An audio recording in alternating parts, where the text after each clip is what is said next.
Hello students, मैं सी अनीश अग्रवाल आपका फिर से एक नए चैप्टर के अंदर स्वागत करता हूं। सीए फाउंडेशन का subject paper number 1 principle and practice of accounting हम पढ़ रहे हैं। आज हम नया चैप्टर यहां पे स्टार्ट करने जा रहे हैं। नया चैप्टर जो हम स्टार्ट करने जा रहे हैं वो chapter number 6 accounting for special transaction के अंदर यूनिट नंबर 5 अकाउंट करंट है। आज अपन पढ़ेंगे अकाउंट करंट क्या होता है और अकाउंट करंट को किस तरीके से प्रिपेयर किया जाता है और उसके प्रिपेयर करने के ऑब्जेक्टिव्स क्या होते हैं। तो चलिए हम शुरू करने जा रहे हैं हमारा नया चैप्टर का नाम है अकाउंट करंट। तो चलिए सबसे पहले अपन सीखेंगे कि what is meant by account current. Account current का मतलब क्या होता है, सबसे पहले अपन इस बारे में डिस्कस करेंगे। अकाउंट करंट नाम याद रखिएगा, बड़ा सिंपल चैप्टर है, थोड़ा ध्यान देंगे तो समझ में आराम से आएगा। अकाउंट करंट क्या होता है, सबसे पहले तो मैं सरल शब्दों में समझा देता हूं। अकाउंट करंट एक लेजर अकाउंट है। लेजर अकाउंट आप बचपन से यानी 11th क्लास से पढ़ते आ रहे हैं कि लेजर अकाउंट कैसे बनाते हैं। टी शेप का अकाउंट होता है जिसमें डेबिट साइड क्रेडिट साइड दो पार्ट होते हैं। डेबिट साइड के अंदर मेनली 3 कॉलम, डेट, पर्टिकुलर्स और अमाउंट। हाँ, चौथा कॉलम जनरल फोलियो नंबर का भी हो सकता है, जीएफ नंबर, पर नॉर्मली हम ओमिट कर देते हैं जब तक कि उसकी इंफॉर्मेशन हमें क्वेश्चन में नहीं दे रखी हो। तो डेबिट साइड में date particular amount, credit side में भी date particular amount. Ledger account आपको ध्यान में होगा। तो अकाउंट करंट जैसा कि नाम ये अकाउंट करंट एक लेजर अकाउंट है। एक लेजर अकाउंट ऐसा लेजर अकाउंट जिसमें इंटरेस्ट की कैलकुलेशंस भी शामिल कर ली जाती हैं। एक रनिंग स्टेटमेंट है जो लेजर अकाउंट के फॉर्मेट में बनाया जाता है, जिसमें हम इंटरेस्ट की कैलकुलेशन को भी इंक्लूड करते हैं। क्या डेफिनेशन अकाउंट करंट की, लेट अस सी क्या दे रखा है हमारे को अकाउंट करंट के बारे में। An account current is a running statement of transaction between parties for a given period of time and includes interest allowed और charge on various item. It takes forms of an ledger account. तो देखो ध्यान रखने वाली बात क्या, running statement, running मतलब continuous basis के ऊपर दो पार्टीज के बीच में किसी एक पर्टिकुलर पीरियड के लिए, मंथली, क्वार्टरली, हाफ ईयरली, जैसे चाहे किसी पर्टिकुलर डेट से नेक्स्ट डेट तक कभी के लिए बनाया जा सकता है। एंड इन इंक्लूड्स, इसमें कुछ एक्स्ट्रा है, लेजर अकाउंट के अलावा है यहाँ पे कुछ एक्स्ट्रा भी है। क्या एक्स्ट्रा है? इट इंक्लूड्स, क्या इंक्लूड्स करता है? इंटरेस्ट अलाउड और चार्ज ऑन वेरियस आइटम। हम जो इंटरेस्ट चार्ज करते हैं डिले पेमेंट के लिए, जैसे हमने कोई माल उधार में बेचा, हमने कहा भाई आपके लिए 7 दिन बाद पेमेंट करोगे तो हम 10% इंटरेस्ट चार्ज करेंगे, या अगर आप उधार लेके जा रहे हो तो 15% इंटरेस्ट चार्ज करेंगे, जल्दी पेमेंट कर दोगे तो 5% का रिबेट दे देंगे। इस तरीके के हमारी कई कंडीशंस होती हैं। तो अकाउंट करंट आपके लिए इंटरेस्ट चार्ज और इंटरेस्ट अलाउड की कैलकुलेशन को इंक्लूड करते हुए एक रनिंग स्टेटमेंट होता है जिसे लेजर अकाउंट के फॉर्मेट में बनाया जाता है। तो अकाउंट करंट के बारे में हमें क्या क्या ध्यान में रखना है, ये लेजर अकाउंट के फॉर्मेट में बनाया जाता है। लेजर अकाउंट, हाँ, इंटरेस्ट की कैलकुलेशन के लिए इसमें कुछ एडिशनल कॉलम बनाए जाएंगे जो मैं आगे बात करूंगा। वैसे मेनली लेजर अकाउंट के अंदर 3 कॉलम डेबिट में, 3 कॉलम क्रेडिट में, जेएफ के अलावा। जेएफ अभी हम भूल रहे हैं क्योंकि जेएफ की इंफॉर्मेशन जनरल फोलियो नंबर की इंफॉर्मेशन दे रखी हो तो ही अपन लिखते हैं, वरना नहीं लिखते हैं। तो 3 कॉलम डेबिट में, 3 कॉलम क्रेडिट में होते हैं। नॉर्मली 6 कॉलम होते हैं, पर यहां पे कुछ एडिशनल कॉलम्स भी बनाए जाते हैं, वो हम आगे देखेंगे। कौन से एडिशनल कॉलम्स किस लिए बनाए जाते हैं ये भी बात करते हैं। इंटरेस्ट की कैलकुलेशन के लिए इसमें इंटरेस्ट चार्ज और इंटरेस्ट अलाउड भी आपके लिए शामिल किया जाता है। तो पहली बात, ये लेजर अकाउंट के फॉर्मेट में बनाया जाता है। दूसरी बात, रनिंग स्टेटमेंट है। रनिंग मतलब कंटिन्यूअस बेसिस बनाया जाता है फॉर ए पर्टिकुलर पीरियड। पर कंटिन्यूअस तो बनाते हैं, पर हर पीरियड के लिए बनाया जाता है। And it is prepared between 2 parties and contains the information about interest allowed or interest charged। इसके इंफॉर्मेशन और इसके अंदर होती है।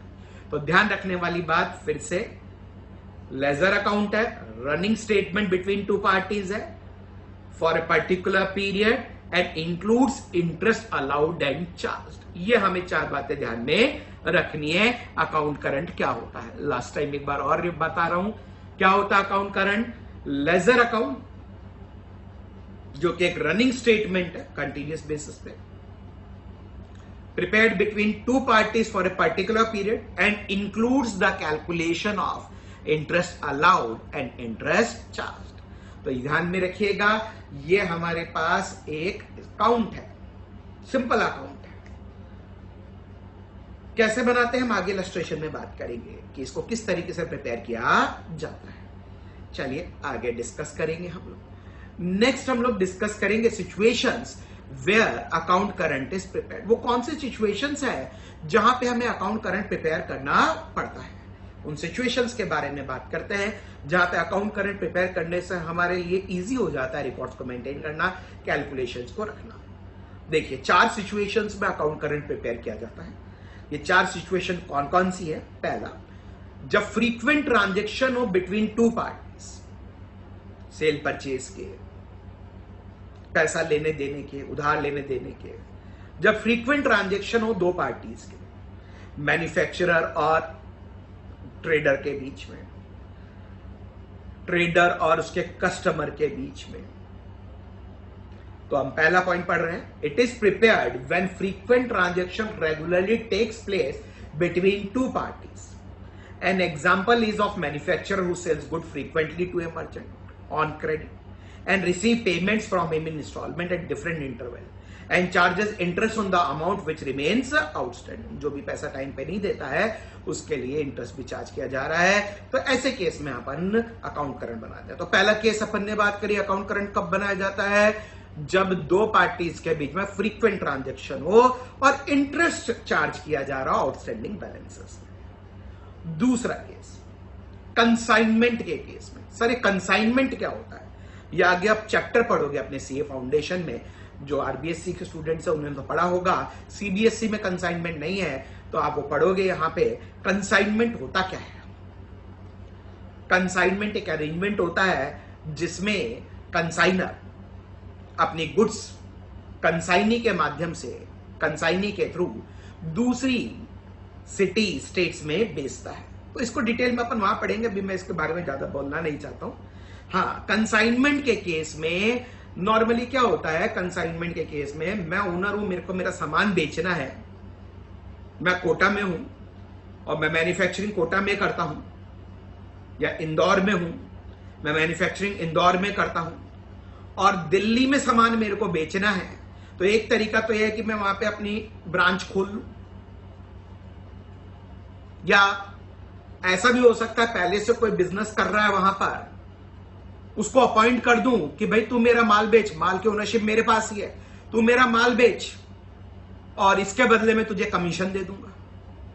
तो ये अरेंजमेंट कहलाता है कंसाइनमेंट, जहां पे मैं अपना माल किसी दूसरे को देता हूं बेचने के लिए। मैं प्रिंसिपल हूं, वो मेरा एजेंट है, वो मेरा माल बेचेगा, बेचकर मेरे को पैसे लौटाएगा और अपना कमीशन और खर्चे काट लेगा। इस तरह का अरेंजमेंट कंसाइनमेंट में किया जाता है, जो कि हम डिटेल में एक चैप्टर कंसाइनमेंट में पढ़ेंगे। तो कंसाइनमेंट के केस में भी अकाउंट करंट बनाया जाता है प्रिंसिपल और एजेंट या कंसाइनर या कंसाइनी के बीच में, क्योंकि उनके बीच में माल का लेना देना, पैसे का आना जाना लगातार रहता है। और अगर पैसा समय पे नहीं लौटा रहा है, पैसा समय भी माल बेच के नहीं दे रहा है, माल को माल तो बेच दिया पर पैसा नहीं दे रहा है, तो उस पर इंटरेस्ट भी चार्ज किया जाता है। तो वो इसीलिए अकाउंट करंट कंसाइनर और कंसाइनी के बीच में भी बनाया जा सकता है। सेकेंड पॉइंट हम पढ़ने जा रहे हैं, a consignee of goods can also prepare an account current if the latter is to settle the account at the end of consignment and interest is chargeable on outstanding balance। तब भी आपके लिए account current को prepare किया जा सकता है। Next की सिचुएशन में अकाउंट करंट को प्रिपेयर किया जा सकता है। थर्ड सिचुएशन, अभी तक 2 सिचुएशन के बारे में अपन ने बात कर ली है। पहली सिचुएशन जब फ्रीक्वेंट ट्रांजैक्शन हो, दो पार्टीज के बीच में और इंटरेस्ट भी चार्ज किया जा रहा हो, कंसाइनर और कंसाइनी के केस में। तीसरी सिचुएशन पर पढ़ेंगे क्या दे रहा है, an account current is also frequently prepared to set out the transaction taking place between banker and his customer. हम देखेंगे बैंकर और कस्टमर, अपन बैंक में जाते हैं, खाता खुलाते हैं, पैसा जमा कराते हैं, कभी पैसा निकाल रहे हैं, वो इंटरेस्ट भी देता है हमारे को पैसे पे, और अगर हमारा कोई आपके लिए ओवरड्राफ्ट है तो उस पर इंटरेस्ट भी चार्ज करता है। तो बैंकर के केस के अंदर कस्टमर के लिए भी अकाउंट करंट प्रिपेयर किया जाता है। बैंक कस्टमर के लिए अकाउंट करंट प्रिपेयर करता है ताकि वो इंटरेस्ट की कैलकुलेशन कर सके। नेक्स्ट फोर्थ, जॉइंट वेंचर का केस। पहले तो ये चैप्टर हमारे सीए फाउंडेशन के कोर्स में हुआ करता था, पर अब ये कोर्स में नहीं है, हट चुका है हमारे लिए। पर जॉइंट वेंचर के केस के अंदर भी अकाउंट करंट प्रिपेयर किया जाता है। अब जॉइंट वेंचर क्या होता है, इसे कह सकते हैं टेम्पररी रूप से पार्टनरशिप। हमें कोई प्रोजेक्ट करना है, हम पार्टनरशिप नहीं कर रहे, बस उस प्रोजेक्ट के लिए। पार्टनरशिप तो लॉन्ग टर्म होता है, कंटिन्यूअस बेसिस पे होता है, पर अगर शॉर्ट टर्म बेसिस पे कोई असाइनमेंट ले लिया जाए और 2 या 2 से ज्यादा लोग मिलकर उस असाइनमेंट को पूरा करें तो वो कहलाता है जॉइंट वेंचर। हमारे अब सिलेबस में नहीं है, इसलिए हम उसको ज्यादा डिटेल में जाएंगे भी नहीं। तो जॉइंट वेंचरर के बीच में, जॉइंट वेंचर में जो पार्टनर्स होते हैं या जो पर्सन इन्वॉल्व होते हैं, पार्टनर्स ना कहते हुए को वेंचरर्स कहा जाता है। क्या कहा जाता है? को वेंचरर्स। क्या होता है joint venture? Joint venture is arrangement between 2 or more parties for a particular assignment where they contribute the capital for the purpose of completing that assignment. एक पर्टिकुलर असाइनमेंट ले लिया, शॉर्ट टर्म के लिए होता है, थोड़े से समय के लिए, साल 2 साल 3 साल में जैसे असाइनमेंट कंप्लीट होगा ऑटोमेटिकली जॉइंट वेंचर खत्म हो जाएगा। तो ये पर्टिकुलर पीरियड के लिए होता है, particular time period, particular assignment के लिए होता है। Joint venture case to case basis पे शॉर्ट टर्म के लिए होता है, और इसमें जो पार्टीज इन्वॉल्व होती है उन्हें को वेंचरर्स कहा जाता है। तो को वेंचरर्स भी आपस में एक दूसरे का पैसा कितना लेना देना है, उस पर इंटरेस्ट की कैलकुलेशन के लिए अकाउंट करंट प्रिपेयर कर सकते हैं। को वेंचरर्स एक स्पेशल कंडीशन में आपके लिए प्रिपेयर करते हैं, जब separate set of books maintain नहीं किया, separate set of book maintain करते हैं तब तो वो पूरा हिसाब रखते ही है, वरना को वेंचर अपने बुक्स के अंदर बस दूसरे को क्या दिया, उससे क्या आया, उस पर क्या इंटरेस्ट है, ये देखने के लिए अकाउंट करंट प्रिपेयर किया कर सकते हैं। एक चीज ध्यान में रखनी है, अकाउंट करंट और करंट अकाउंट, मैं वापिस से बोल रहा हूं, account current and current account are not same thing. Account current तो लेजर अकाउंट है जो कि हम किसी पार्टी के लिए रखते हैं ताकि उसके इंटरेस्ट की कैलकुलेशन भी कर सके, जबकि करंट अकाउंट जनरली आपके लिए बैंक में ओपन किया जाता है। ये टाइप ऑफ अकाउंट है जो बैंक में सेविंग अकाउंट, करंट अकाउंट आपने सुना होगा। तो याद रखिएगा, अकाउंट करंट और करंट अकाउंट सेम नहीं होता है। Current account is a type of bank account in which frequent drawings and deposits can be made, generally use for business purpose. जबकि अपन यहां पे पढ़ रहे हैं चैप्टर, क्या नाम है? Account current. करंट अकाउंट नहीं, करंट अकाउंट तो बैंक में खुलता है। अपन चैप्टर कौन सा पढ़ रहे हैं? Account current. क्या होता है अकाउंट करंट? फिर से याद दिला रहा हूं मैं। अकाउंट करंट आपके लिए एक रनिंग स्टेटमेंट है between 2 parties for a particular period which involves calculation of interest charged and interest allowed and takes forms of ledger account. Account current 4 situation में मेनली प्रिपेयर किया जाता है, जब 2 पार्टीज के बीच में फ्रीक्वेंट ट्रांजैक्शन और debtor creditor हो सकता है, सेलर परचेजर हो सकता है, लोन के केस में हो सकता है, जब 2 पार्टीज के बीच में फ्रीक्वेंट ट्रांजैक्शन और इंटरेस्ट भी चार्ज किया जा रहा हो। दूसरा, कंसाइनमेंट के केस में कंसाइनर और कंसाइनी के बीच में। तीसरा, अकाउंट करंट आपके लिए प्रिपेयर किया जा सकता है बैंकर के द्वारा कस्टमर के लिए। और चौथा, जॉइंट वेंचर के केस में को वेंचरर जब सेपरेट सेट ऑफ बुक्स नहीं मेंटेन करते तो वो अकाउंट करंट प्रिपेयर कर सकते हैं ताकि दूसरे को वेंचरर से कितना पैसा लेना देना है और उसकी इंटरेस्ट की कैलकुलेशन भी कर सके।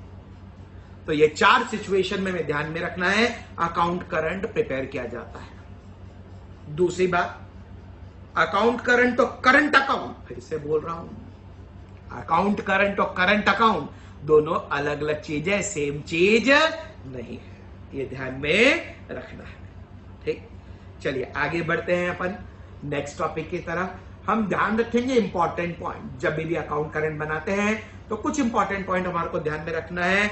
अकाउंट करंट की हेडिंग कैसे डाली जाएगी। जैसे लेजर अकाउंट बनाते हैं तो मनोज का अकाउंट बनाते हैं तो मनोज अकाउंट लिख देते हैं, श्याम का अकाउंट बनाते हैं श्याम अकाउंट लिख देते हैं, परचेज अकाउंट बनाते हैं परचेज अकाउंट लिख देते हैं, सेल्स अकाउंट बनाते हैं सेल्स अकाउंट लिख देते हैं। पर इस तरह नहीं लिखा जाता है।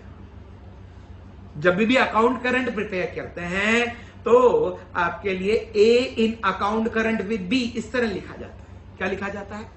A in account current with B. Sir ये ए कौन है और बी कौन है? देखो, दो पार्टीज के बीच में बनता है अकाउंट करंट। एक वो पार्टी जो अकाउंट करंट अपनी बुक्स में बना रहा है और वो जिसके लिए बनाया जा रहा है। जिसकी बुक्स में बनाया जा रहा है वो आपके लिए कौन रहेगा? जिसका नाम बाद में आएगा। ए in account current with B मतलब अपनी बुक्स में अपना नाम भी लिख रहा है। जैसे मैं अनीश, मैंने किसी पर्सन मिस्टर श्याम को साथ डीलिंग करता हूं, बिजनेस करता हूं, उससे पैसे लेता देता रहता हूं, उसको सामान बेचता हूं उधार में, पैसा लेता हूं, उसको सामान उधार में देता हूं, कई बार उससे सामान खरीद भी लेता हूं, कुछ सामान वो बेचता है। इस तरीके के कुछ ट्रांजेक्शन्स होते हैं। तो मैं अपनी बुक्स में, अनीश अपनी बुक्स के अंदर श्याम का अकाउंट करंट बनाना चाहता है तो लिखेगा Shyam in account current with Anish. याद रखिएगा, श्याम जो पहला नाम आ रहा है उसके लिए अकाउंट बना रहे, अकाउंट है उसका ध्यान में रखना है। यह चीज आपको ध्यान में रखनी है। A in account current with B तो एक कस्टमर है जिसके लिए अकाउंट करंट बनाया जा रहा है। किसके बुक्स में बनाया जा रहा है? बी की बुक्स में बनाया जा रहा है। तो समझिएगा important point. And account current has two parties, one who renders the account, एक वो जो अकाउंट बना के देता है जिसकी बुक्स में बन रही है, and another to whom account is rendered, जो दूसरा जिसको अपन अकाउंट देते हैं कि भाई तेरा हिसाब बनता है।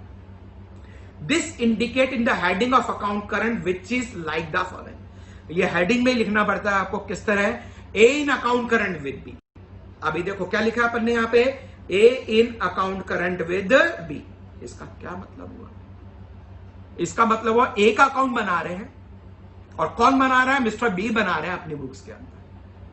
तो हमें तो ये ध्यान में रखना अपने प्रैक्टिकल न्यूमेरिकल एग्जांपल्स के लिए कि एक अकाउंट है, बस उसमें इंटरेस्ट की कैलकुलेशन हो रहा है। तो A in account current with B, B की बुक्स में बन रहा है और ए का अकाउंट बना रहा है। It implies that A is customer, A हमारा कस्टमर है, and account is being rendered by him to him by B. और अकाउंट कौन बना के दे रहा है? बी बना के दे रहा है। किसको बना के दे रहा है? ए को बनाकर दे रहा है। ये ध्यान में रखना है। तो पहला जिसका भी नाम है उसका अकाउंट है, याद रखिएगा बस। क्योंकि जनरल एंट्री, देखो लेजर अकाउंट में एंट्रीज लिखने के लिए आपको ये मालूम होना चाहिए कि किसका अकाउंट प्रिपेयर कर रहे हैं। तो ये बात ध्यान में रखना है कि लेजर अकाउंट बनाना हमें आना चाहिए अकाउंट करंट सीखने के लिए।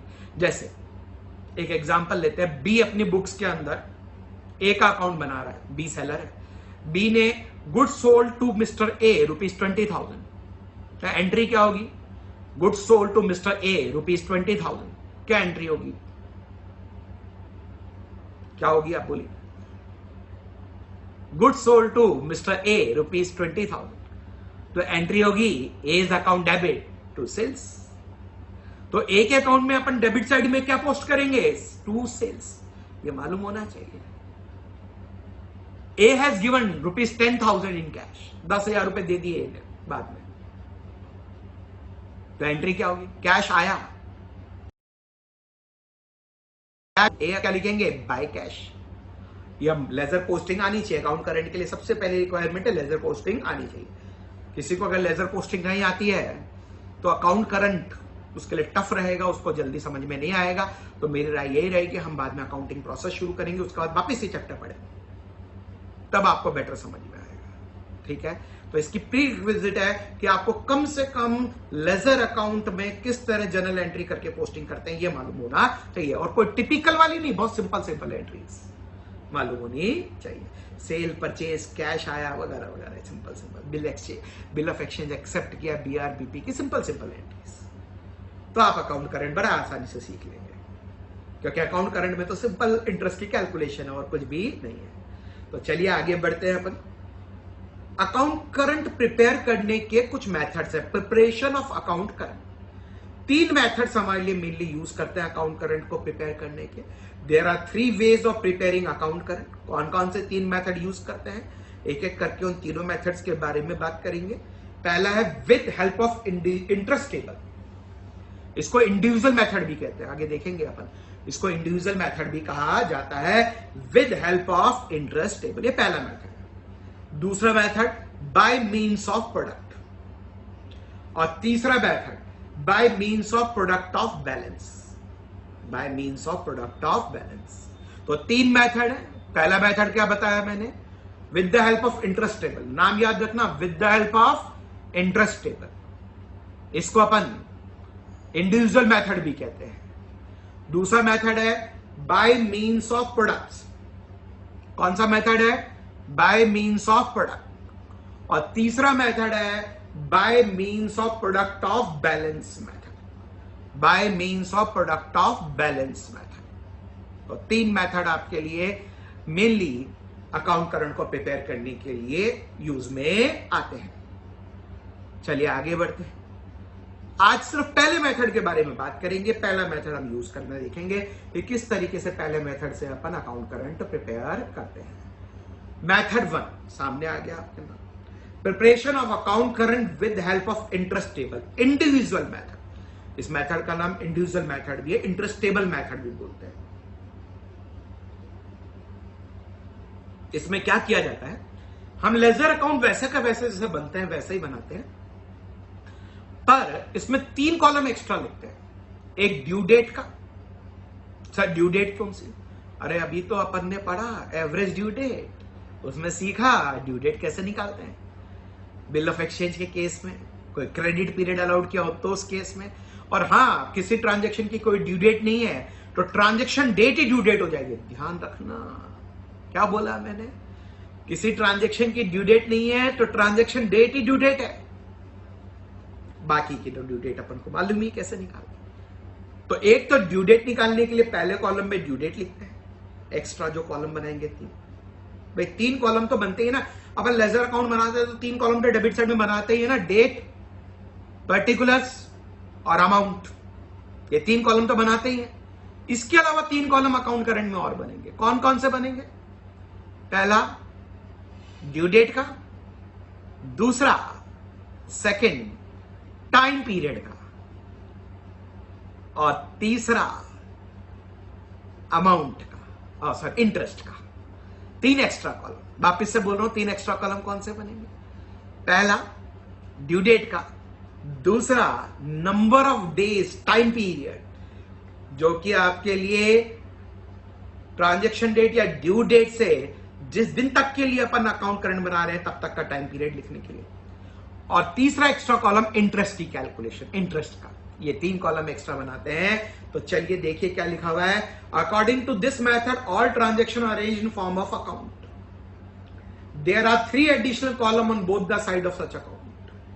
First column is for writing due date, कई बुक्स 2 ही कॉलम बोलती है पर ड्यू डेट का कॉलम बनाना होता है। First column is for writing due date, 1 column is meant for indicating the number of days counted from due date of each transaction to the date of rendering the account. Due date से लेकर जिस दिन तक के लिए account prepare कर रहे हैं, मान लो अकाउंट प्रिपेयर कर रहे हैं 1 फरवरी से लेकर 20 फरवरी तक, और ड्यू डेट हमारे लिए कोई ट्रांजेक्शन की ड्यू डेट आई है 8 फरवरी, तो 8 फरवरी से 20 फरवरी तक का टाइम पीरियड निकालेंगे, वो टाइम पीरियड कैलकुलेट करेंगे। ड्यू डेट से लेकर कब तक का टाइम पीरियड निकालना है, जिस दिन अकाउंट बना रहे, क्योंकि हमें उस दिन तक का इंटरेस्ट चाहिए। वापिस से याद रखना, कब तक का टाइम पीरियड निकालना है, ड्यू डेट से लेकर जिस दिन का अकाउंट बना रहे, जिस दिन अकाउंट रेंडर कर रहे हैं उस दिन तक का आपके लिए ड्यू डेट, उस दिन तक का टाइम पीरियड आपको चाहिए। तो आपको एक तो पहले कॉलम में ड्यू डेट, दूसरे एक्स्ट्रा कॉलम में टाइम पीरियड, और तीसरे में थर्ड कॉलम में क्या लिखते हैं, the third column is meant for writing interest, interest के लिए आगे। तो 3 कॉलम आपको ध्यान में रखना है। सर करते कैसे, आपने बता तो दिया थ्योरेटिकली, इसको बनाते कैसे अकाउंट करंट को। तो चलिए एक इलस्ट्रेशन के थ्रू समझते हैं कि अकाउंट करंट कैसे प्रिपेयर किया जाता है। अगेन ये इलस्ट्रेशन आईसीआई मॉड्यूल का ही है, आईसीआई मॉड्यूल का इलस्ट्रेशन नंबर 1, उसी को मैं एग्जांपल के रूप में लेकर यहां पे समझाने की कोशिश कर रहा हूं। देखिए बड़ा इलस्ट्रेशन है तो थोड़ा सा धैर्य रखिएगा, समझिएगा, धीरे धीरे समझिएगा, एक बार में नहीं आए तो रिपीट करके देखिएगा, है बड़ा आसान। ठीक है, चलिए क्वेश्चन क्या है, इलस्ट्रेशन क्या है देखते हैं। Prepare account current for Nath brothers in respect of following transaction with Shyam. Prepare account current for Nath brothers in respect of following transaction with Shyam. Shyam से जो ट्रांजेक्शन हुए हैं नाथ ब्रदर्स के लिए बनाना है अकाउंट करंट, यानी नाथ ब्रदर्स के बुक्स में बनाना है। किसका अकाउंट बनाना है? श्याम का अकाउंट बनाना है। ठीक है, तो याद रखिएगा अपन को हेडिंग कैसे डालनी, ये भी यहां पे आना चाहिए। किसकी बुक्स में बताना है? नाथ ब्रदर्स का नाम बाद में आएगा। किसका अकाउंट बनाना है? श्याम का। तो अपन लिखेंगे Shyam in account current with Nath brothers. कैसे लिखेंगे नाम? Shyam in account current with Nath brothers, इस तरीके से नाम लिखेंगे, ध्यान में रखिएगा। ठीक है, तो आगे देखते हैं अपन क्या दे रखा है हमारे को। डेट दे रखी है, ट्रांजेक्शन दे रखा, अमाउंट दे रखा है और ड्यू डेट पहले से निकाल के दे रखी है। कई बार ड्यू डेट नहीं देते हो, टाइम पीरियड दे रखा होता है तो हम ड्यू डेट निकालते हैं। देखो पहली डेट दे रखी है ट्रांजेक्शन की 16 सितंबर 2015। गुड सोल्ड टू श्याम, चलो अभी यहीं पे थोड़ा सा अपन सॉल्व करेंगे। गुड सोल्ड टू श्याम, क्या एंट्री होगी? श्याम को सामान बेचा नाथ ब्रदर्स ने। Good sold to Shyam, Nath brothers की बुक्स में क्या जनरल एंट्री होगी? हाँ भाई क्या होगी? Shyam account debit, Shyam debit. तो श्याम के अकाउंट में क्या लिखेंगे? To sales. कितने रुपए की? 200 रुपीज की। इसकी ड्यू डेट दे रखी है 1 अक्टूबर, तो ड्यू डेट 1 अक्टूबर लिख लेंगे। ड्यू डेट का कॉलम बनाना है, एक्स्ट्रा बताया था। अच्छा, फिर दूसरा 1 अक्टूबर 2015 को cash receive from Shyam. Shyam से कैश आया, श्याम से कैश आया 90 रुपए। एंट्री क्या होगी? पैसा आया, cash account debit to Shyam. Shyam के अकाउंट में क्या लिखेंगे? बाय कैश 1 अक्टूबर का। इसकी कोई ड्यू डेट नहीं है तो ड्यू डेट 1 अक्टूबर ही हो जाएगी। इस ट्रांजेक्शन की कोई ड्यू डेट नहीं है, उसकी ट्रांजेक्शन डेट ही क्या मानी जाएगी? ड्यू डेट मानी जाएगी। मैं बोल चुका हूं, आगे सुनिए। 21 अक्टूबर को goods purchase from Shyam, purchase किया, purchase account debit to Shyam. Shyam के अकाउंट में क्या लिखेंगे? बाय परचेज 500 रुपीज की। ड्यू डेट लिखेंगे 1 दिसंबर। 1 नवंबर को पेड टू श्याम, श्याम को पेमेंट किया। एंट्री क्या होगी? Shyam account debit to cash. Shyam के अकाउंट में लिखेंगे टू कैश 330 का। ड्यू डेट कुछ नहीं है तो ट्रांजेक्शन डेट 1 नवंबर ही ड्यू डेट हो जाएगी।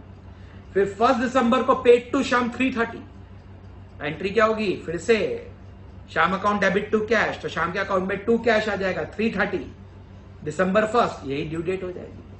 फिर 5 दिसंबर 2015 को goods purchase from Shyam, purchase की श्याम से, purchase account debit to Shyam.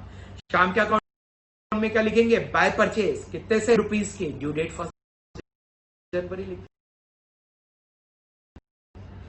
Goods पर अकाउंट, श्याम के अकाउंट में क्या लिखेंगे? बाय परचेज 200 की। ड्यू डेट 1 जनवरी हो जाएगी। 1 जनवरी को शाम को पेमेंट किया 600 का। एंट्री क्या होगी? Shyam account debit to cash. Shyam के अकाउंट में टू कैश लिख देंगे, 600 का। ड्यू डेट हो जाएगी 1 जनवरी, ट्रांजेक्शन डेट। 9 जनवरी 2016 को goods sold to Shyam, Shyam को सामान बेचा। एंट्री क्या होगी? Shyam account debit to sales. Shyam के अकाउंट में क्या लिख देंगे? टू सेल 20 रुपीज की।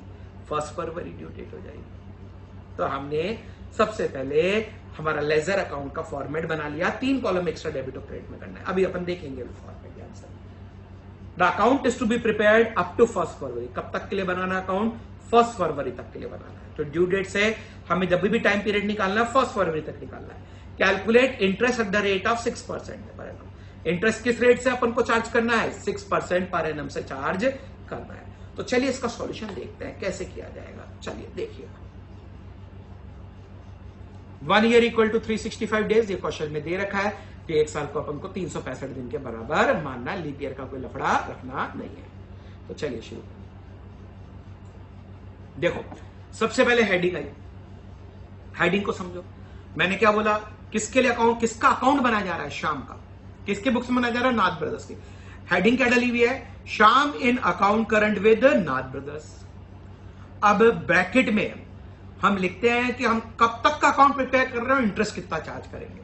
इंटरेस्ट टू 1 फरवरी 2016, इसी पर्टिकुलर तरीके से लिखते हैं। कब तक का इंटरेस्ट निकाल लिया अपन ने यहां पे? 1 फरवरी, जिस दिन अकाउंट, जिस दिन तक के लिए अकाउंट बना रहे हैं।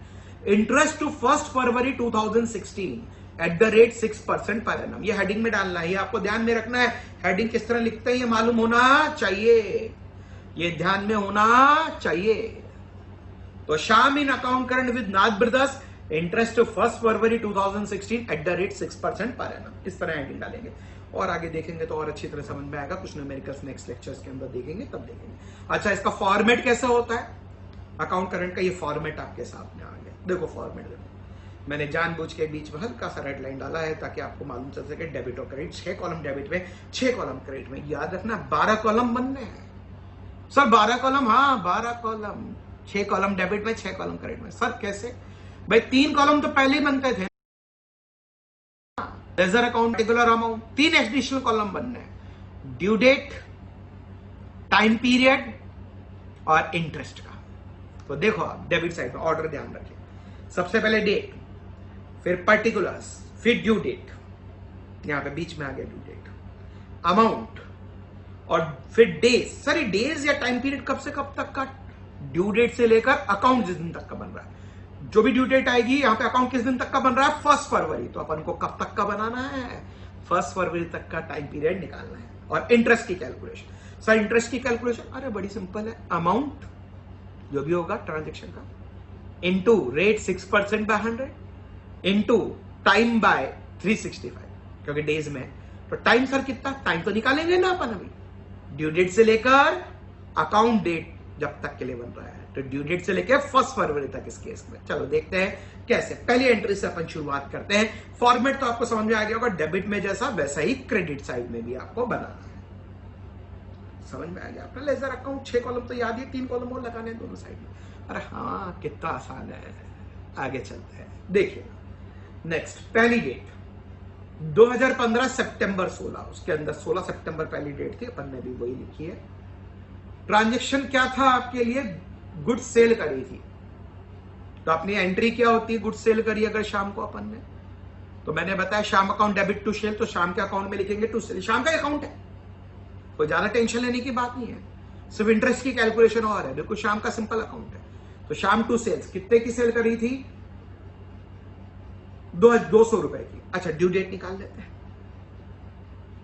सर ड्यू डेट दे रखी है अपन को, कुछ निकालना नहीं है इस वाले क्वेश्चन में, सीधे दे रखी थी अक्टूबर 1 अपन ने लिख लिया। अब डेज निकालेंगे। सर कैसे डेज और कब से कब तक के? अक्टूबर 1 से लेकर 2015 अक्टूबर 1 से लेकर 1 फरवरी 2016 तक का टाइम पीरियड निकालेंगे। कब से कब तक का निकालेंगे? ड्यू डेट से लेकर अकाउंट डेट तक का। ड्यू डेट है 1 अक्टूबर, अकाउंट डेट है हमारे लिए 1 फरवरी 2016, ड्यू डेट है 1 अक्टूबर 2015।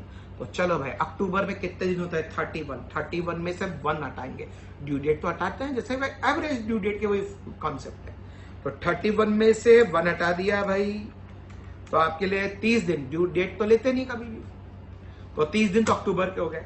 हो गया कि नहीं हो गया? कैलकुलेटर पे करेंगे, मैं भी आप कर रहा हूं। 30 दिन हो गया आपके लिए, किस दिन के? अक्टूबर के। नवंबर के कितने हो जाएंगे? 30। दिसंबर के कितने? 31। जनवरी के कितने? 31। और फरवरी के कितने? 1 फरवरी का है तो 1 दिन और जुड़ेगा, तो आपके लिए 123 दिन के हो जाएंगे। 123 डेज हो जाएंगे। तो हमने डेज में 123 लिख लिया। अब सर इंटरेस्ट, जैसे इंटरेस्ट का फॉर्मूला होता है, क्या होता है फॉर्मूला? उम्मीद करता हूं ये तो सबको मालूम होगा इंटरेस्ट का फॉर्मूला, हाँ या ना? फिर भी बता रहा, amount into rate by 100 into time by 365। Amount यहां पे कितना है? 200 इंटू रेट कितनी है? 6 divided by 100 into time period कितना है? 123 डिवाइडेड बाय 365। इंटरेस्ट का अमाउंट आ गया 4.04, लिख लेते हैं 4.04 लिख लिया भाई, पहला ट्रांजैक्शन लिख लिया। अभी नेक्स्ट ट्रांजैक्शन पे है, सेकंड ट्रांजैक्शन पे है। अक्टूबर 1 का था हमारे पास, क्या ट्रांजैक्शन था अक्टूबर 1 का? चलिए देखते हैं। हमने अक्टूबर 1 सेकंड ट्रांजेक्शन था, कैश रिसीव्ड फ्रॉम श्याम, तो एंट्री क्या होगी? आप मॉड्यूल साथ में रखे हैं या इलस्ट्रेशन सामने रखे हैं, और इसका पीडीएफ मैं आपको शेयर करूंगा ही बुक ग्रुप के अंदर, तो उसमें से देख सकते हैं। किसी का फिजिकली मॉड्यूल आ गया हो तो उसमें से देख सकते हैं, तो ध्यान से देख के करिएगा। हाँ भाई, अब कैश रिसीव फ्रॉम श्याम, शाम से 90 रुपए है, तो आपने लिया, एंट्री क्या होगी? Cash account debit to Shyam, तो श्याम के अकाउंट में क्या लिखेंगे? बाय कैश, लिख दिया अपन ने अक्टूबर 1 को बाय कैश। ड्यू डेट देनी रखी तो ट्रांजेक्शन डेट ही ड्यू डेट होती है अक्टूबर 1, इसकी तो क्या ड्यू डेट होगी? वो ट्रांजेक्शन डेट है अक्टूबर 1। अमाउंट लिख लिया 90 रुपीज। अब डेज कैलकुलेट कर, सर कब से कब तक? वही है, ड्यू डेट से लेकर अकाउंट डेट तक, यानी 1 फरवरी तक, यानी अक्टूबर 1 से 1 फरवरी, अभी तो निकाला था अक्टूबर 1 से 1 फरवरी 123 दिन, वही तो है, सेम 123 डेज। अब इंटरेस्ट, सर इंटरेस्ट वही, अमाउंट कितना है यहाँ पे? 90, रेट कितनी है? 6 divided by 100 into time period 123 divided by 365। देखो कितना आ रहा है? 1.819। आप देखिए कितना आ रहा है? 1.819। अपन राउंड ऑफ करेंगे, 1.8219 है, 1 के बाद 9 है, ग्रेटर राउंड ऑफ होगा, तो आपके लिए राउंड ऑफ होके क्या वैल्यू लिखेंगे? 1.82 लिखा जाएगा। लिख लिया आपने। चलिए आगे बढ़ते हैं, तीसरा ट्रांजैक्शन देखते हैं। तीसरे ट्रांजैक्शन में क्या था? हमने कुछ परचेज किया था उससे अक्टूबर 21। कितना परचेज किया था हमने अक्टूबर 21? 500 रुपीज का परचेज किया था, तो एंट्री क्या होगी? एंट्री होगी purchase account debit to Shyam, Shyam के अकाउंट में क्या लिखूंगा? By purchase October 21। Due date दे रखे दिसंबर 1, क्वेश्चन में दे रखे, कुछ नहीं करना, अमाउंट दे रखा 500। अब अपन को क्या करना है? अपन को डेज निकालने हैं। सर कब से कब तक के डेज निकालने हैं? दिसंबर 1 से लेकर फरवरी 1। सर दिसंबर 1 से फरवरी 1 कैसे निकलेगा? 31 का दिसंबर होता है, 1 गया, ड्यू डेट तो हटाते हैं, तो 30 दिन तो दिसंबर के, जनवरी के 31 डेज और फरवरी का 1 दिन, कितना हो गया? 62 डेज। देखो 62 आ गया। अब इंटरेस्ट कैसे निकालेंगे? 62 डेज का amount 500 into rate 6 divided by 100, या 6% सीधे भी कर सकते हैं, into 62 divided by 365। Amount interest आ गया 5.095। देखिए कितना है, राउंड ऑफ करूं, 9 के बाद 5 8 हो रहा है, तो आपके लिए 5 इससे बड़ा है, तो एक बढ़ेगा, तो ये 10 हो जाएगा, तो 5.10 हमारा जो इंटरेस्ट का अमाउंट आएगा वो आ जाएगा 5.10। लीजिए ये हो गया तीसरा ट्रांजेक्शन। चौथा ट्रांजेक्शन देखते हैं। चौथा ट्रांजेक्शन नवंबर 1 को था। क्या था नवंबर 1 को? क्या था भाई? हमने शाम को कुछ कैश दिया, कैश पेड टू शाम। क्या एंट्री होगी? शाम अकाउंट डेबिट टू कैश, तो अपन ने लिख लिया टू कैश। ट्रांजेक्शन डेट ही ड्यू डेट हो जाएगी, क्योंकि अलग से ड्यू डेट नहीं दे रखी नवंबर 1। अमाउंट है 330 का। अब ड्यू डेट से लेकर अपन को टाइम पीरियड निकालना है फरवरी 1 लास्ट तक, जिस दिन का अकाउंट बनाना है, तो नवंबर 1 से फरवरी 1 तक का टाइम पीरियड निकालें। नवंबर 1 से फरवरी 1, नवंबर में कितने दिन होते हैं? 31 में से 1 नवंबर में 30 दिन होते हैं, 30 में से 1 गया तो 29 दिन, तो नवंबर के, दिसंबर के 31 दिन, जनवरी के 31 दिन और फरवरी का 1 दिन, कितने दिन हो जाएंगे हमारे पास? 92। देखिए 92 आ गया। इंटरेस्ट कैलकुलेट करते हैं, अमाउंट है 330 इंटू 6% या 6/100, 32 डिवाइडेड बाय 365। अमाउंट कितना आ गया? 4.990। ऑफ करूंगा तो कितना आ जाएगा? 5 या 4 है, पर 06 से 1 बढ़ेगा, तो आपके लिए इसे 5 लिख सकते हैं। चलिए आगे बढ़ते हैं। हमारे लिए नेक्स्ट ट्रांजेक्शन दिसंबर 1 का है। फिर से हमने कैश दिया उसको, Shyam account debit to cash, to cash लिख लिया। डेट, ट्रांजेक्शन डेट ही आपके लिए ड्यू डेट हो जाएगी, ट्रांजेक्शन डेट ही आपके लिए ड्यू डेट हो जाएगी। हाँ भाई, अब दिसंबर 1 से निकालेंगे टाइम पीरियड, तो वही दिसंबर 1 से टाइम पीरियड निकालेंगे। अपन ने पहले निकाल रखा, फिर भी बता देता हूं। 31 में से बन गया 30 दिसंबर के, 31 जनवरी के और 1 फरवरी का। 30 + 31 + 1 कितना आ जाएगा? 62 डेज। तो 62 डेज का इंटरेस्ट निकालेंगे। इंटरेस्ट कैसे आएगा? 330 into 6% into 62 divided by 365, interest आएगा 3.363, तो अपन 3.36 लिख लेंगे राउंड ऑफ के अंदर, 3.36 लिख लेंगे राउंड ऑफ के अंदर, ये आ गया आपके सामने 3.36। अगला ट्रांजेक्शन दिसंबर 5 का है, हमने परचेज करी गुड्स शाम से, तो एंट्री होगी परचेज अकाउंट डेबिट टू शाम, तो शाम के अकाउंट में आ जाएगा बाय परचेज, उसका ड्यू डेट जनवरी 1 दे रखा है, 500 रुपए का है, टाइम पीरियड निकालेंगे जनवरी 1 से 31 में से 1 गया, 30 दिन तो जनवरी के बच गए। सर ये 1 क्यों माइनस कर रहे हैं? अरे ड्यू डेट हटा रहा हूं, 1 के बाद का टाइम पीरियड ले रहा हूं, तो 30 दिन तो जनवरी के हो जाएंगे कि नहीं हो जाएंगे, और 1 दिन फरवरी का, तो 31 डेज, ये लीजिए आ गया 31 डेज। इंटरेस्ट निकालेंगे 31 डेज का, कितना आ रहा है इंटरेस्ट? 500 रुपीज पे 6% इंटू 31 डिवाइडेड बाय 365, इंटरेस्ट आएगा 2.47, राउंड ऑफ करके 2.55 इंटरेस्ट आ जाएगा। नेक्स्ट देखिए, अगला ट्रांजेक्शन दिसंबर 10 को फिर से परचेज किया, तो बाय परचेज आ गया, ड्यू डेट जनवरी 1 है, अमाउंट 200 है, तो जनवरी 1 से कितने डेज हो जाएंगे? 31, अभी तो निकाला, वही 31 आ गया आपके सामने। कब से कब तक? ड्यू डेट से लेकर 1 फरवरी, जनवरी 1 से फरवरी 1, 30 दिन जनवरी के, 1 दिन फरवरी का, 31 डेज के लिए इंटरेस्ट निकालेंगे 200 पे, 200 इंटू 6% इंटू 31 डिवाइडेड बाय 365, यह आ जाएगा 1.019, तो इसे राउंड ऑफ करके लिख देंगे 1.02, 1.019, तो क्या राउंड ऑफ करके लिख देंगे 1.02 करेंगे। आप भी इस क्वेश्चन को करेंगे कैलकुलेटर पे और कॉपी में, वीडियो नहीं देखेंगे, केवल पेन लीजिए, कैलकुलेटर लीजिए, साथ में कीजिए।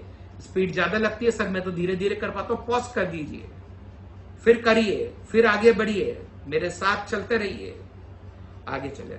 वीडियो का यही फायदा होता है, आप पॉज कर सकते हो, रिवाइंड कर सकते हो, बार बार देख सकते हो, समझ सकते हो चीज को। नेक्स्ट आगे देखेंगे, फिर अगला ट्रांजेक्शन जनवरी 1 को है, हमने कैश दिया, Shyam account debit to cash, due date भी वही आ जाएगी, ट्रांजेक्शन डेट, क्योंकि अलग से कोई ड्यू डेट नहीं है। 600 रुपए पे जनवरी 1 से टाइम पीरियड निकालेंगे, फरवरी 1 31, इंटरेस्ट की कैलकुलेशन करेंगे 606% 31 बाय 365, 3.06 आ गया, हाँ या ना। अब आगे देखेंगे, अगला ट्रांजेक्शन के बारे में बात करते हैं। नेक्स्ट ट्रांजेक्शन जनवरी 9 को, फिर अपने लिए सेल, हमने शाम को माल बेचा, एंट्री क्या होगी? शाम अकाउंट डेबिट टू सेल्स आ गया, ड्यू डेट हमें दे रखी है फरवरी 1, और फरवरी 1 ही हमारे लिए अकाउंट बन रहा है, तो फरवरी 1 से फरवरी 1 टाइम पीरियड आपके लिए 0 आ जाएगा, अमाउंट 20 है, 0 आ गया, देखो अमाउंट टाइम पीरियड, इंटरेस्ट भी 0 ही रहेगा, क्योंकि 0 डेज के लिए इंटरेस्ट निकालेंगे 0 ही रहेगा। तो ये ट्रांजेक्शन हमारे लिए हो गए। अब हमारे लिए इंटरेस्ट का बैलेंस निकालेंगे। सर किसका बैलेंस? इंटरेस्ट के कॉलम का बैलेंस करेंगे। कौन से कॉलम का बैलेंस करेंगे? इंटरेस्ट, ताकि नेट इंटरेस्ट कितना लेना है देना है ये देखने के लिए। कौन से कॉलम का बैलेंस करना है? इंटरेस्ट के कॉलम का। इंटरेस्ट के कॉलम का टोटल निकालिए। किधर का टोटल निकालेंगे? पहले डेबिट साइड का टोटल निकालिए। 15.46 कितना आ रहा है मैं करके बता रहा हूं। 4.04 प्लस 5 प्लस 3.36 प्लस 3.06 ये आपके लिए आ गया 15.46। अब क्रेडिट साइड का निकालेंगे, माइनस कर लेंगे। क्रेडिट साइड का निकाल लेते हैं। दोनों साइड का बैलेंस तो बराबर करना होता है ना।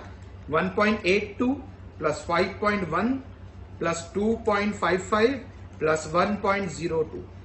क्रेडिट साइड का टोटल आ रहा है 10.49। माइनस करूंगा 15.46 में से 10.49 तो आपके लिए अमाउंट कितना आ जाएगा? 4.97। बैलेंस कितना आ जाएगा? 4.97। तो देखो भाई आपके सामने बैलेंस आ गया 4.97। बैलेंस इंटरेस्ट हमने इंटरेस्ट निकाल लिया कि इंटरेस्ट कितना लेना है सामने वाले से 4.97। अब जिस साइड में इंटरेस्ट आएगा उसके अपोजिट साइड में टू इंटरेस्ट। अगर डेबिट साइड में आया होता बैलेंस तो क्रेडिट साइड में बाय इंटरेस्ट करके लिख देते अमाउंट के कॉलम में। तो अब इसको अपन इंटरेस्ट को इतना इंटरेस्ट लेना है, हमें चार्ज करना है, तो अपन फरवरी 1 को लिख देंगे टू इंटरेस्ट। क्या लिख देंगे? To interest. Shyam account debit to interest. Interest हमारे लिए इनकम है, क्रेडिट हो गया, शाम से चार्ज करना है तो शाम अकाउंट डेबिट टू इंटरेस्ट। कितना चार्ज कर रहे हैं इंटरेस्ट? अच्छा सर अगर ये बैलेंस अमाउंट का जो बैलेंस क्रेडिट साइड में ना आते हुए डेबिट साइड में आया होता, मैं क्रेडिट बैलेंस नहीं बोल रहा, क्रेडिट साइड में ना आते हुए डेबिट साइड में बैलेंस आया होता तो अपन क्रेडिट में बाय इंटरेस्ट करके लिख देते हैं। अभी अपने लिए जो बैलेंस आया क्रेडिट साइड में आया, इसको क्रेडिट साइड में आया बैलेंस को डेबिट बैलेंस बोलते हैं। 4.97 इसे डेबिट साइड में पोस्ट करेंगे, क्या लिखेंगे, टू इंटरेस्ट। कितना अमाउंट है टू इंटरेस्ट का, 4.97 अमाउंट के कॉलम में। कौन से कॉलम में, अमाउंट के कॉलम में। और लास्ट में अमाउंट का बैलेंस निकाल लेंगे ताकि शाम से क्या पैसा लेना या देना है ये निकाल लिया जाए। तो चलिए हम अमाउंट का भी टोटल कर लेते हैं। अमाउंट का टोटल करके अमाउंट का टोटल आ रहा है हमारे पास 1484.97 करके देख सकते हैं। 1484.97 200 plus 330 plus 330 plus 600 plus 20 plus 4.97 इसे जोड़ लीजिए 14897। क्रेडिट साइड का आप टोटल देखिए, क्रेडिट साइड का टोटल आ रहा है 90 plus 500 90 plus 500 plus 500 plus 200 1290 minus कर लेंगे 1484.97 में से, तो आपके पास जो बैलेंस बचेगा वो बचेगा 194.97। तो ये बैलेंस में लिख लेंगे कितना, 194.97। देखिए बैलेंस आ गया, यानी इतना पैसा लेना है। आप चाहें तो इसे आगे कैरी फॉरवर्ड कर लेंगे, बाय बैलेंस कैरी डाउन को लास्ट में लिख लेंगे, टू बैलेंस ब्रॉट डाउन, ऊपर से कैरी फॉरवर्ड कर लेंगे नीचे कैरी। और आपके लिए अगले पीरियड का हमारे मालूम चल गया, शाम से 1 फरवरी तक अगर सेटल करना है उसका अकाउंट तो उससे कितना पैसा लेना है, 194.97 रुपीज लेने हैं। तो इसी के साथ ये अकाउंट करंट हमारा कंप्लीट हो गया। आपको समझ में आया, हम इसकी और प्रैक्टिस करेंगे अगले लेक्चर में और अच्छी तरह समझ में आएगा। इसी के साथ हमारा ये लेक्चर खत्म करेंगे, पर उससे पहले लास्ट कुछ चीज मैं आपको बताऊंगा जो हमने इसमें सीखी। 2 इंपॉर्टेंट नोट के बारे में बताऊंगा। While counting number of dates the date of due date is ignored, ये तो हम पहले भी जानते हैं, and date on which account is prepared is included. First forward ने इंक्लूड किया और ड्यू डेट को इग्नोर किया। सेकंड नोट ध्यान देने वाली, वाइल काउंटिंग अगर ओपनिंग बैलेंस दे रखा होता, अगर शाम का कोई ओपनिंग बैलेंस दे रखा हो, इस क्वेश्चन में तो नहीं था, हम देखेंगे अगले लेक्चर्स में, ओपनिंग बैलेंस दे रखा हो तो ओपनिंग बैलेंस वाला डे भी टोटल में लिया जाता है, यानी डेज की कैलकुलेशन में लिया जाता है। जैसे जनवरी या अप्रैल 1 को ओपनिंग बैलेंस है, टू बैलेंस ब्रॉट डाउन अपन लिखते हैं अप्रैल 1 को, और अपन 30 अप्रैल के लिए बना रहे हैं तो 1 भी जोड़ते हुए 30 अप्रैल तक का 30 दिन पूरा लेंगे। तो याद रखिएगा, while counting number of days for opening balance, the opening date as well as date up to which account is prepared is counted। ये अपन और अच्छी तरह समझेंगे नेक्स्ट लेक्चर में एक क्वेश्चन के थ्रू कि ओपनिंग बैलेंस में जो ओपनिंग बैलेंस की डेट होती है वो भी इंक्लूड होती है और जिस दिन अकाउंट प्रिपेयर कर रहे हैं वो भी इंक्लूड होती है। बहुत इंपॉर्टेंट चीज है, ध्यान रखने का, ये बहुत इंपॉर्टेंट चीज है, ध्यान रखिएगा। ठीक है, तो चलिए इसी के साथ आज का लेक्चर खत्म करते हैं, लेक्चर नंबर 1। Thank you. आगे अगले लेक्चर में हम इससे आगे सीखेंगे। एक बार फिर से थैंक यू।